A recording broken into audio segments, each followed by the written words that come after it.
ये बगल में भोपाल है। भोपाल में मुसलमान जब अपने बच्चे को कुरान पढ़ने के लिए मकतब में भेजता था तो क्या होता था, जब बच्चा कुरान का एक पारा पढ़ लिया तो सरकार की तरफ से 1 रुपया वजीफा मिलता था। और इस 1 रुपया को आप हल्के में मत लीजिए, इस 1 रुपया से पूरी जमीन खरीद ली जाती है। इस दौर का सिक्का नहीं था, वो सोने का सिक्का था। एक पारा कुरान का पढ़ा, 1 सिक्का मिला। 2 पारे पढ़े, 2 सिक्के मिले। 30 पारे इधर बच्चे ने, गरीब के बच्चे ने, गरीब के मारे, गुर्बत के मारे बाप ने मकतब में अपने बच्चे को कुरान पढ़ने के लिए भेजा। इधर 30 पारे हिफ्ज बच्चे ने मुकम्मल किए, हाफिज़े कुरान हुआ। उधर गरीब माँ बाप कुरान के सदके में माला माल हो गए। आपका एक ही बच्चा हाफिज भी बनेगा और मास्टर भी बनेगा। तरीका क्या है, सुनने के लिए तैयार है? हाथ उठा दीजिए इंशाअल्लाह। सब काम पहले होगा, निकाह बाद में। हाथ उठा दीजिए इंशाअल्लाह। बीवी का मुंह नहीं देखेंगे, बच्चा कहां से। ध्यान से सुनिएगा, तेजी के साथ। 5 साल अपने बच्चे को आप स्कूल में पढ़ाइए। 5 साल जब मुकम्मल हो जाए उसको स्कूल से निकालिए, 3 साल के लिए मदरसे में दाखिल कर दीजिए। 3 साल में आपका बच्चा हाफिज़े कुरान। जानते हैं उसका दिमाग कितना तेज होगा? जैसे पत्थर पर चाकू तेज होता है, उसी तरह आपके बच्चे का दिमाग तेज होगा। वो 3 साल का जो गैप हुआ, स्कूल की तालीम का जो नुकसान हुआ, आप अपने बच्चे को ट्यूशन कराइए। मेरा दावा मसनद रसूल पर है, आपका बच्चा दुनिया के हर बच्चे को पीछे छोड़ देगा, सबसे आगे निकल जाएगा। जानते हैं क्यों? जिसके लिए कुरान आसान, उसके लिए दुनिया की कोई किताब मुश्किल। हेड मास्टर मुसलमान, स्कूल मुसलमानों का। बच्चे के बाप को बुला करके हेड मास्टर ने कहा, तुम्हारा बच्चा 2 साल से नहीं आ रहा। कहा, मास्टर साहब मेरा बच्चा मदरसे में कुरान पढ़ रहा, 15 पारे। तो उस मास्टर का जवाब सुनिए, पैर के नीचे से जमीन निकल गई। मास्टर मुसलमान, स्कूल मुसलमानों का और माँ बाप मुसलमान। बच्चे के बारे में उस मास्टर का तबसरा देखिए। उसने कहा कि अरे 15 पारे के चक्कर में तुम्हारे 2 साल बच्चे के बर्बाद हो गए, कुरान मुकम्मल कराने के चक्कर में 4 साल बर्बाद होंगे। इस घर को आग लग गई, घर के चिराग से।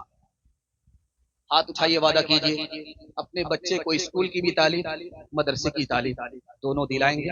हाथ उठा दीजिए इंशाअल्लाह।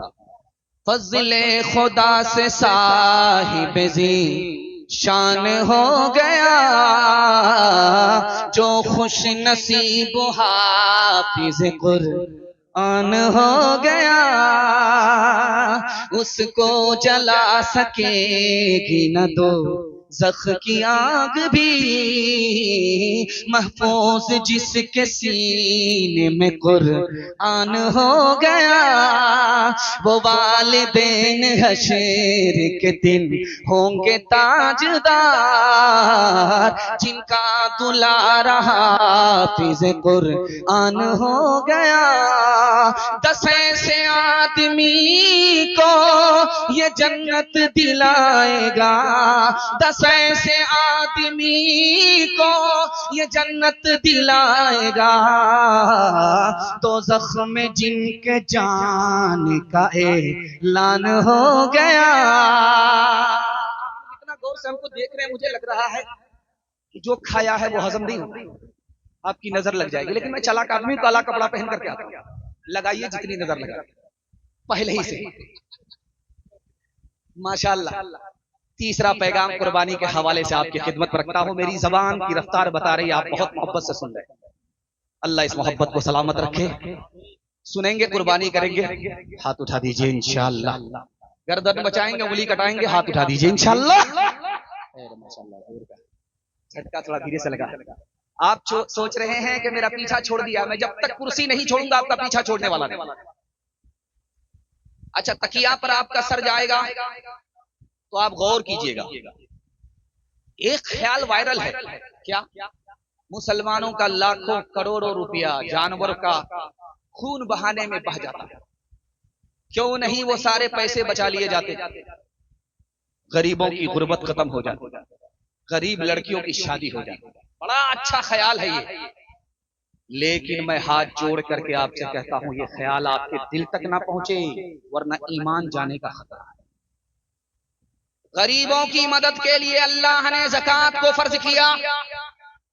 गरीबों के लिए कुर्बानी नहीं है, कुर्बानी मोहब्बत के इजहार के लिए है, कुर्बानी मोहब्बत के इजहार के लिए है, कुर्बानी गरीबों की मदद के लिए नहीं है। आपने ये तो देखा कि इतना पैसा खून में बह गया, और आपने इसको नहीं देखा कि क्या आया, बाल बाल पर अल्लाह ने नाम अमाल से नेकियों को भर दिया। और एक खास बात और याद रखिएगा, बड़ा जानवर होता है, 7 हिस्से उसमें होते हैं, 7 आदमी मिलकर के उसमें कुर्बानी करते हैं। एक आदमी का पैसा गलत है, एक ही आदमी का पैसा हराम है। अब क्या होगा, कुर्बानी अदा भी नहीं होगी, कबूल भी किसी की भी। आप कहेंगे भाई खता तो एक की है, सजा सबको क्यों मिल रही है? एक गिलास है, उसमें पानी भरा हुआ है, एक कतरा आप पेशाब डाल दीजिए, पूरा गिलास ना पाना। जानवर की जान एक ही है, हिस्से 7 हैं। जब एक हिस्सा बर्बाद होगा तो सब के सब हिस्से बर्बाद हो जाएंगे।